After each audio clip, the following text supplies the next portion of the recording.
Hello everyone, this is Erik, the Asian movie enthusiast, and this is my review of Pluto, a Korean drama from 2012 that was directed by Su-won Shin. Now, I previously reviewed her film Madonna on this channel, so I thought it would be a good idea to give my thoughts on some of her other films as well. It also gave me a reason to re-watch Pluto, which I recently added to my personal collection. So Joon, a transfer student of a prestigious high school, is arrested for the murder of one of his classmates. Jin, the top student of his class, was found dead in the woods behind the school. Now, some evidence and a group of student testimonies point to Joon, but after some questioning with the police, he's released. Dark secrets of this group begin to unfold with flashbacks, and there are also some repercussions that are shown in the present day. Now, when this movie started, a few questions crossed my mind. Number one, who really committed this murder? Was it Joon or someone else? And two, did the victim deserve it? Because we've seen movies about some shady stuff that goes on in high schools, and there's a chance this guy deserved it. So those are the questions that kind of popped in my mind as soon as the film started. Now, this entire film revolves around the absurd pressures that are placed on high school students to achieve academic achievements.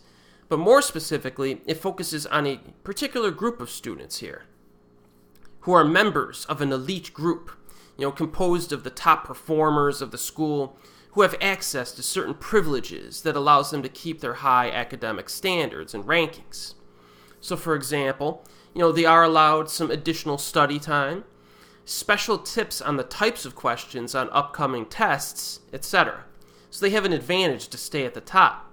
Now, some high-end tutors are available, but they're rather expensive, so that obviously slants the advantage towards students with parents who are more financially stable.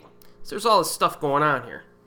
And because the competitive environment is so intense, these students will do everything they can to stay on top in the rankings. So these kids do some pretty underhanded and shady things to each other. Plus, some of the faculty decide to sweep certain criminal acts under the rug because exams are coming up and they don't want any distractions for the student body, especially the upper tier students. Because getting into a really good college or something like that, it not only looks good for the student, it looks good for the school as well, right? So things get pretty crazy here.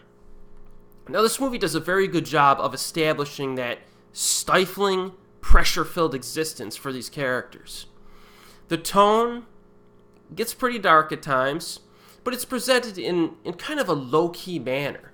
It's very level-headed in how it gets under your skin, and it establishes that underlying tension without the need for any, gratuitous violence or anything like that. I like the ending as well. I felt that it was quite appropriate for the film. Now, you might be asking yourself, why is this film named Pluto? Well, the topic of Pluto and its expulsion from its classification as a planet fairly recently is actually discussed by the characters in the movie. But it also serves as kind of a direct comparison to some of the characters in the film.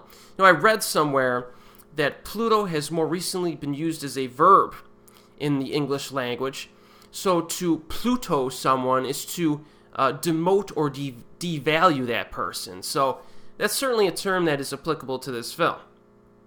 In regard to the cast, I was first attracted to the film because Bi Kim has a supporting role. I'm a big fan of her. But a lot of the other young actors give fine performances in this. Direction is solid. It's definitely a high-quality film from a technical standpoint, and I think the script is also quite strong in how it crafts the interaction between the students. So if you're interested in a high school drama that has an edge to it, Pluto is definitely worth checking out. This is currently available on physical media. It got a UK Blu-ray and DVD release from Third Window Films, so that, of course, will include English subtitles. And again, I just added it to my collection. If you want a good quality flick, check this one out. It's good. And as always, I'll see you next time.